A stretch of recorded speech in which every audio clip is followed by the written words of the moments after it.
البدع والأهواء، أهل البدع العقائدية وأهل البدع السياسية. نقول بيننا وبينكم السلف، بيننا وبينكم الكتب، كان فيقول البدع بيننا وبينكم. Bismillahirrahmanirrahim. Qala al-Imam an-Nawawi rahimahullah. Al-haditsus sabi' wa sittun ba'da sittimi'ah, 667. Wa anhu radhiyallahu an, dari Abi Hurairah radhiyallahu an, qala Rasulullah sallallahu alaihi wasallam, Rasulullah sallallahu alaihi wasallam bersabda, akmalul mu'minina imanan ahsanuhum khuluqa.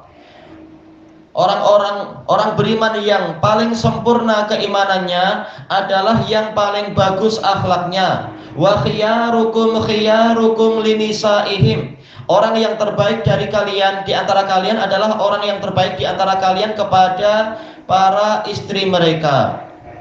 Tayyib, rawahu Tirmidzi wa qal haditsun hasanun shahih.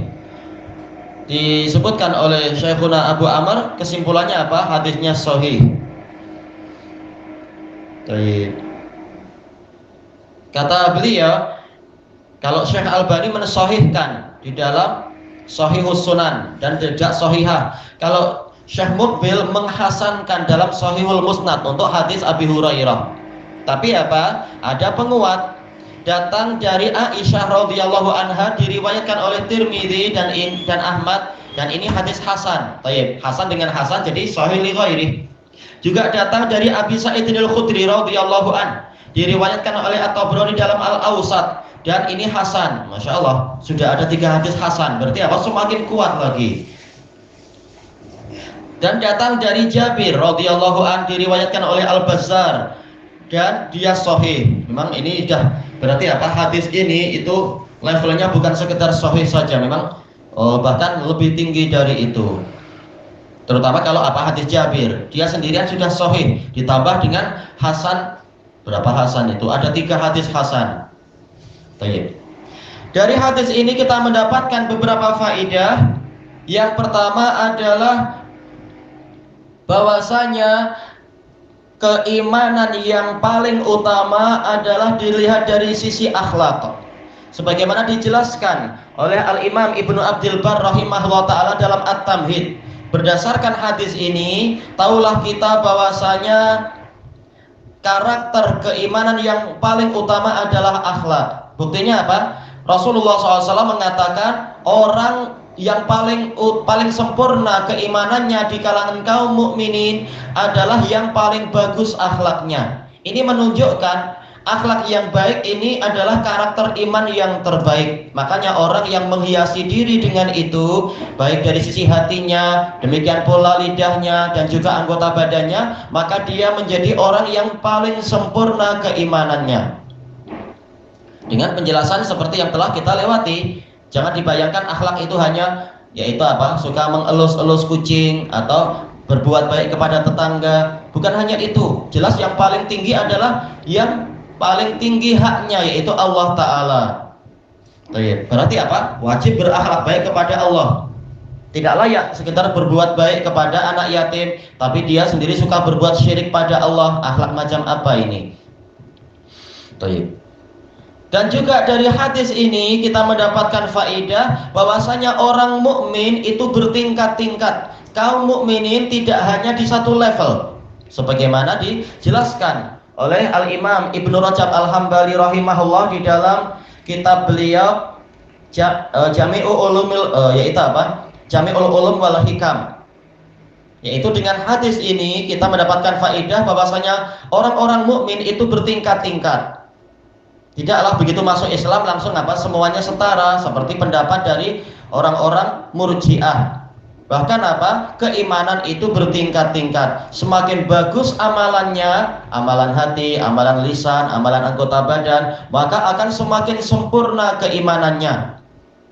Dan ini menunjukkan bahwasanya amalan itu bagian dari iman, sebagaimana disebutkan oleh Imam At-Tirmidzi rahimahullah. Karena beliau memasukkan hadis ini dalam masalah bahwasanya amalan itu bagian dari iman di dalam kitab beliau Sahih dalam kitab beliau As-Sunan Tirmidzi.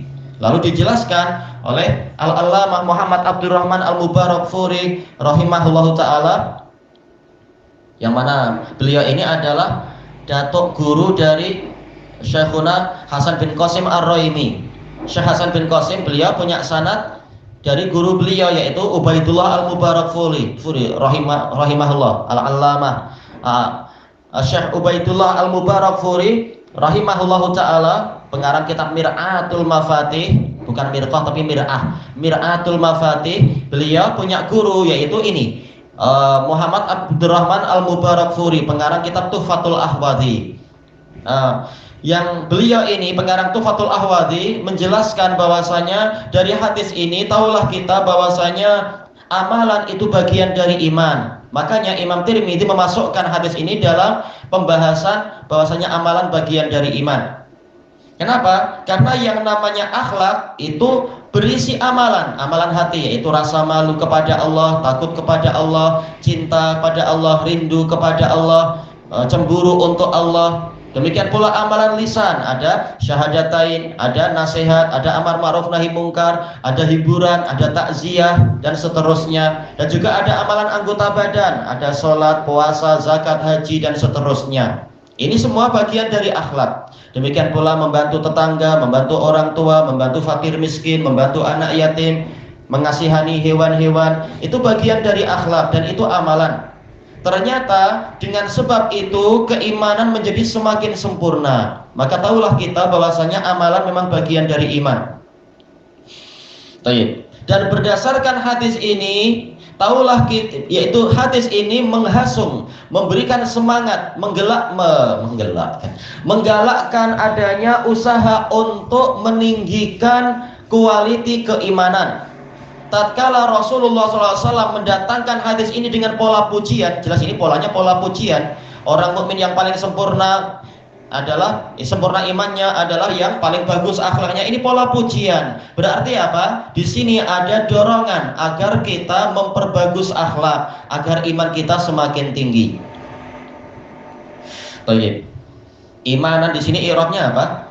Tamyiz. Akmalul mu'minina imanan sebagai tamyiz. Dan itu ma'ruf. Dan ini juga disebutkan oleh Ali Al-Qari rahimahullah dalam Mirqatul Mafatih. Akmalul mu'minina imanan sebagai tamyiz.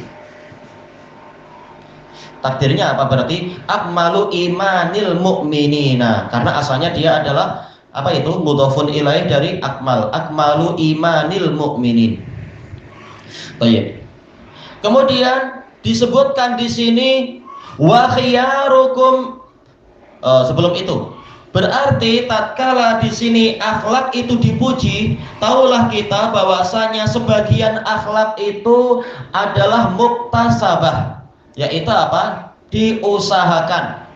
Karena ada pertanyaan sebagaimana disebutkan oleh Al-Qurtubi rahimahullahu taala di dalam Al-Mufhim, juga disebutkan oleh Ibnu Battal dalam Syarah Sahih Bukhari. Bukankah akhlak itu adalah ghariziyah, insting, yaitu betul-betul memang ini bakatnya seorang anak. Misalkan dia lahir sebagai penakut, atau dia lahir sebagai pemberani, dia lahir sebagai anak yang kedekut yaitu pelit, atau anak yang dermawan, dia lahir sebagai pemalu, atau lahir sebagai anak yang suka lancang atau apa.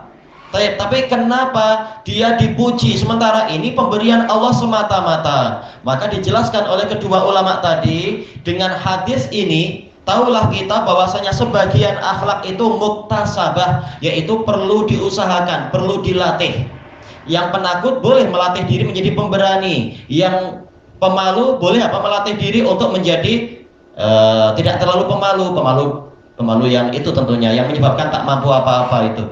Tapi malu yang baik ya alhamdulillah. Yang apalagi pemalas boleh melatih diri menjadi apa? Anak yang rajin. Demikian pula yang penakut tadi sudah. Yang kedekut, yang suka, yang apa namanya itu? Yang pelit, yang bakhil, dia boleh melatih diri menjadi anak yang dermawan. Dengan sebab latihan inilah maka dia punya amalan. Dengan amalan inilah maka imannya bertambah dan meningkat dan dia mendapatkan pujian. Makanya hadis ini menjadi dalil sebagian ulama bahwasanya akhlak itu sebagiannya adalah muktasabah, boleh diusahakan. Baik. Kemudian yang berikutnya wa khiyarukum linisaihim. Orang terbaik dari kalian adalah orang yang terbaik kepada para istrinya. Ini terjemahan secara mudahnya. Dijelaskan oleh para ulama yang lain, ana terlupakan kalau tidak salah adalah Al-Munawi rahimahullahu taala di dalam Faidul Qadir. Nisaihim ini boleh jadi dia adalah para istri dan juga masuk di dalamnya juga para suriyah di zaman dulu mungkin, yaitu para hamba sahaya dari kalangan wanita. Demikian pula sanak kerabat dari kalangan wanita, saudara mara. Selama masih mungkin dinisbatkan kepada seseorang, maka dikatakan nisaihim. Walaupun yang masuk pertama kali dalam uruf Arab, tradisi Arab, nisauhum maksudnya adalah para istri. Intinya apa?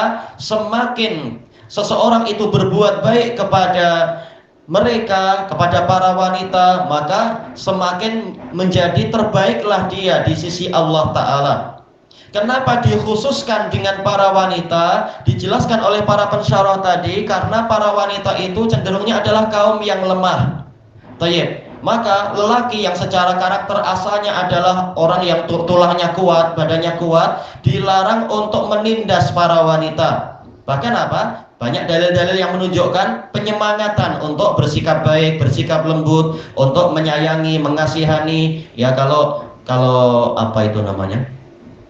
Kalau kebetulan keretanya tayarnya pancit, yaitu atau keretanya mogok di jalan, yaitu apa? Keretanya tak mampu jalan, jangan malah istrinya yang disuruh menolak kereta. Ya jelas apa? Istrinya yang di dalam, laki-laki yang layak jadi pahlawan lah, dia yang menolak kereta dan sebagainya. Demikian pula untuk kerja di ladang, jangan malah istrinya yang disuruh kerja di ladang, suaminya merokok sambil minum pisang goreng pisang. Itu tak layak seperti di sebagian tempat. Justru apa? Laki-laki yang wajib kerja di bagian yang keras-keras, yang kasar-kasar itu. Biarkan istri mengurusi yang di dalam rumah, mengurusi baju, mengurusi interior rumah atau apa, memasak dan sebagainya. Nah, kita laki-laki mengurusi yang keras-keras, yang susah-susah itu. Tayyib. Makanya di sini Rasulullah mengkhususkan penyebutan tentang para wanita karena mereka adalah makhluk lemah yang lebih layak untuk dikasihani, lebih layak untuk dirahmati dan seterusnya. Dijelaskan oleh para pensyarah, tatkala Rasulullah Shallallahu Alaihi Wasallam paling baik terhadap istri-istri beliau, maka beliau menjadi orang yang paling baik secara mutlak, sebagaimana dalam hadis yang lain. Wallahu alam, apakah nanti akan disebutkan? Sepertinya tidak disebutkan, tapi ada di dalam kitab Sahih, dalam kitab Sahih hadis yang lain. Rasulullah mengatakan wa ana khairukum fi nisa'i. Aku adalah orang yang terbaik di antara kalian dalam pergaulan saya dengan istri saya. Tatkala Rasulullah memang paling bagus akhlaknya dengan istrinya, maka beliau menjadi orang yang terbaik di kalangan umat manusia. Sebagaimana kata para pensyarah, tatkala Rasulullah SAW akhlaknya paling bagus, maka beliau memang orang yang paling sempurna keimanannya. Intinya hadis ini mendorong untuk kita memperbaiki akhlak agar keimanan juga semakin tinggi iman, semakin bagus kualiti surganya nanti, dan pertolongan di dunia dan di akhirat juga semakin banyak. Demikian pula dalam hadis ini ada anjuran dan dorongan untuk menjadi orang-orang yang bersikap paling baik kepada istrinya. Paling baik bukan berarti tidak mau amar ma'ruf nahi mungkar. Istrinya suka main judi di internet, atau suka main judi di genting, atau main judi di mana itu Las Vegas, kita diamkan saja, tak boleh. Tapi yang terbaik adalah yang menjalankan firman Allah Ta'ala, qu anfusakum wa ahlikum naro. Lindungi kalian, diri kalian dan keluarga kalian dari api neraka. Itu baru yang baik. Istri mau masuk jurang memangnya dibiarkan? Tak mungkin dibiarkan. Kalau dibiarkan ini namanya apa? Suami yang jahat, yang dolim, habis manis sepah dibuang. Gimana kalau istri mau masuk neraka? Apakah dibiarkan? Itu tak sayang namanya. Tayyib ilahuna wallahu a'lam.